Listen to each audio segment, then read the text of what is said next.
ahead to mark the measurements for the back. This is exactly what I did here. That's what we did for the front. So I'll just go over it. I used 3 inches by width, and I came down here by 1.5, 1 inch for slope, just as we did for the front, and I marked my armhole line just like we did for the front. Now this is my waistline for the back. Remember that the waistline is 14.5, and that is what I marked here, and I came down from the waist here by 9 inches just like we did for the front.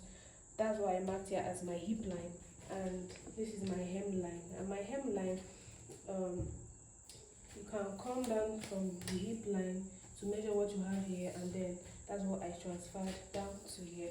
Obviously our back is shorter by 2 inches, so you can either mark, like measure what you have from your hip for the front and mark to the back, or you can also just minus 2 inches here, because our waist, which is 16.5 minus 14.5 will give you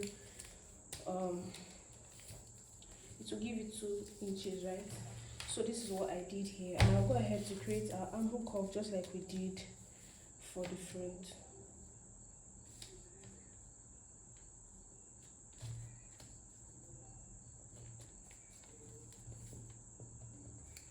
Now for the armhole curve, we are not going to curve like we did for the front, so it is not important. So I'll go ahead to pull my bust measurement, which is 9.5, so for us to get our armhole curve. So I'll just come here and do this. Alright, so this is what we have for the back. Now the next thing we are going to do is to input our nipple to nipple, which is our bust band, right? I want to make sure you guys are seeing what I'm doing. So I will input our nipple to nipple divided by 2,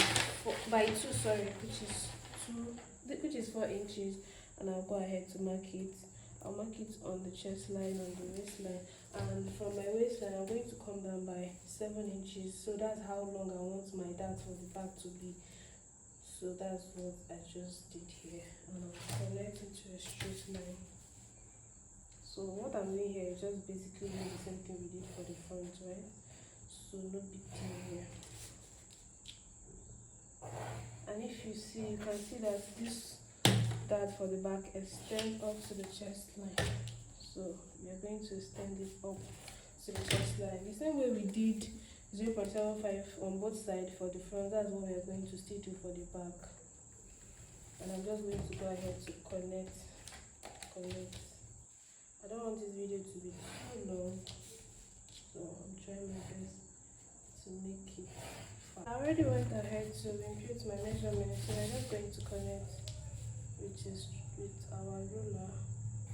Alright, so I'm going to connect using a curve ruler from the waist to my hip.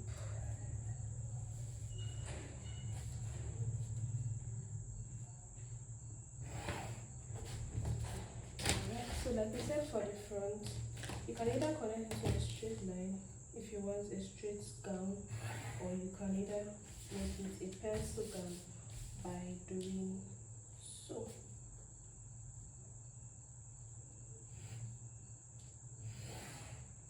So this is what we have so far for the back.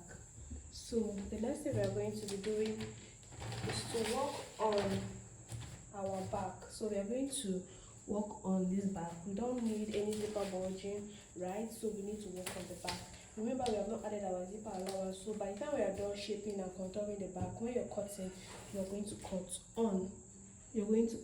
like from here and put your, so we are going to impute your zipper allowance while cutting. I hope I'm not talking too much. So now remember, we used 0.75 on both sides for our zipper allowance. Sorry, remember we used 0.75 on both sides for our dart, right? That's what we're going to be 0.75 on both sides. Now if you use 0.5 for your darts, you're going to use 0.5 for the zipper contouring. So first of all, we're going to mark 0.75 inward, right? And we're going to connect this to this. I'm going to use a curve ruler. I'm going to connect this to the chest line, and I'm going to connect this. I'll go up from the hip line by like 2 inches, right? So I'm going to connect from the waist here.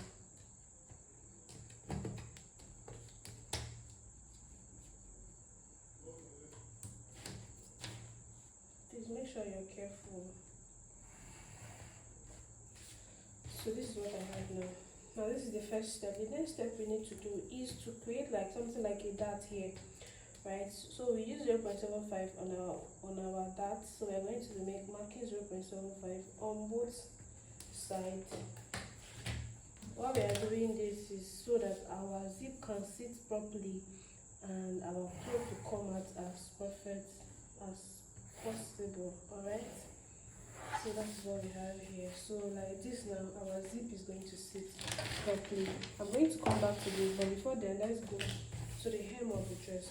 Now we need to contour this hem so that when you make your clothes, it's going to be as fitted as possible. Alright, so on the center back, I'm going to go in by 1 inch, and from the hip line I will come down by like 3 inches, and then I'm going to connect. Let's use a straight ruler. So this is what we have now. So the reason why you are doing this, so that when you wear your clothes, your dress can be able to fit into your bum bum, carry your bum bum, and everything will be comfortable for you to sit and all of that. So after doing this, we are going to close up this. But before we do this, remember that our front and our back waist is different. So our front waist is 16.5 while our back waistline is 14.5. Now we need to get our bust dart. So for us to get that, we'll minus 14.5 from 16.5, and what we are going to have is 2 inches. So that is how you determine how much dart you're going to use on your bust dart. So you don't assume that you're going to use 1 or 2 inches or 3. So on the bust dart here for the front, we are going to come down by 2 inches here. So by the time we close up this dart, the side for the front and the back is going to align properly. Alright, so on this bust span line, I'm going to come out by like 0.75 for half inch, so that by the time we sew our dart, it's not going to be pointy. So we are avoiding anything that will make our dart look funny when we are done sewing. Okay, so this is what we have here now. So I'm going to open up this and then cut out this dart and fix it up. To be able to do that, I have to separate the front and the back pattern. So now the next thing we are going to do is to open up this. We are going to cut out this dart here. Alright, we're going to open this out completely.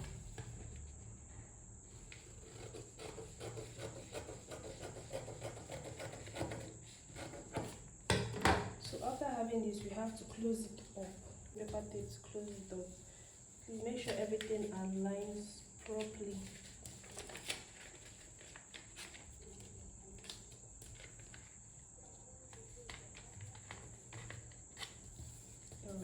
When I'm looking at it, you can obviously see that this dart here is no longer straight, right? You can see that our dart is no longer straight. So what do we have to do? We need to correct this dart. So we are going to redraw our dart. So a simple guideline is just make sure you place your ruler, let this to be the major point you're using to get, so that your line can be straight. So if I use this, let me use pen to correct this.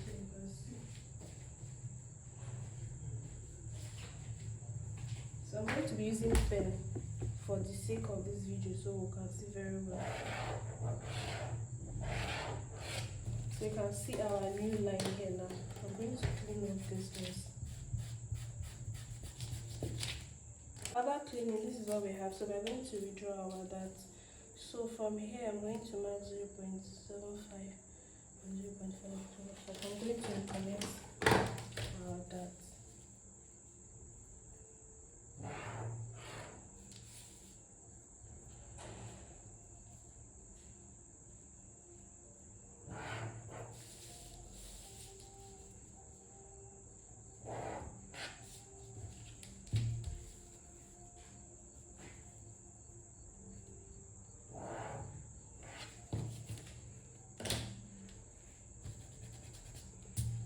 So now you can see how our new dart looks like. So after this, I'm going to go ahead and cut out the remaining excesses, and that's it for the back. Cut to the front. This is what we have. Now, for the sake of this tutorial, we want to, like, if you're sewing, we're not going to be closing this dart on paper. We're sewing the dart and here as well. But in a situation where you want to close up this dart, you need to open up another dart for that. So for this video, we're not doing that. But before we cut out our pattern, I will always say you try to close up this, because by the time it cuts, sometimes you might have excesses, or you might have shortages rather, by like around your dart, okay, because of this dart here. So it's always better you fold here first for you to be sure that you don't have shortage, and if you have shortage, you correct it before cutting. So I'm going to check if I do.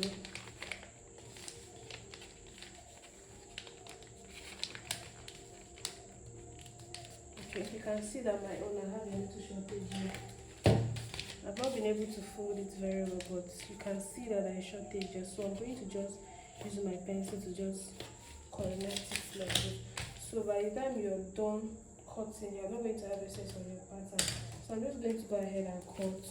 And if you would like to see a sewing tutorial of this video, please let me know in the comment section.